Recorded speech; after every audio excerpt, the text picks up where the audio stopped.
Geweldig, ik vind het super hoor. Je snapt er niks van.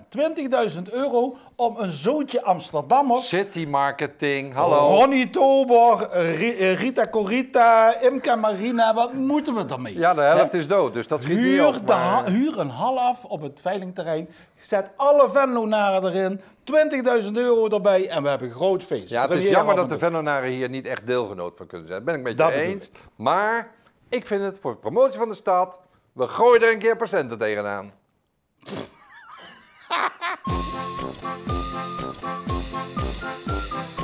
Linda de Mol trekt volle zalen. Altijd groot publiek. Ja. Veel miljoenen kijkers. Ja, dan heb je Chantal Jansen. Even Dekker. Het kost procenten, maar je krijgt ze wel hoor. Je hebt wat, hè? Wel, ja. En natuurlijk niet te vergeten Tije Marie. Kijk eens, als daar dadelijk de Engelse journalisten staan uit Hollywood.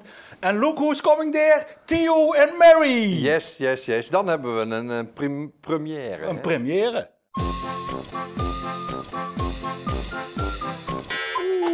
Dat was...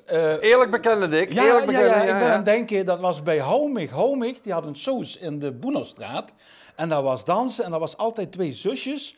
Een blonde en een zwarte. En die hadden enorme... Ja, mijn studenten noemen dat kwarktassen tegenwoordig. Ik was 12, Dick. 12 jaar. Zo oud? Zag ik de eerste... En? Prammen. En? Geweldig. Ja, hè? Gelijk bovenop klaar.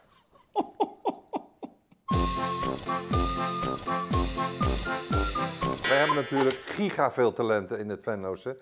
Ik vind dat wij er als Venlonaren best trots op mogen zijn, Dick. Ben ik helemaal met je eens. Maar aan de andere kant, doe er wat mee. We hebben zoveel talent op dat gebied. Maak dan een opleiding, een academie, een filmacademie... waar die mensen kunnen leren, cameraman, regisseur, acteur, actrice... Ja, ik kost allemaal weer geld, ik kost allemaal een hoop geld. Ja, maar we willen toch studentenstad zijn? Ja. En als je zoiets ga morgen bij Hemel op Aarde kijken, wat zie je daar? Ja, en de première, ja, dat is pas een feest als Kok en Dick zijn geweest.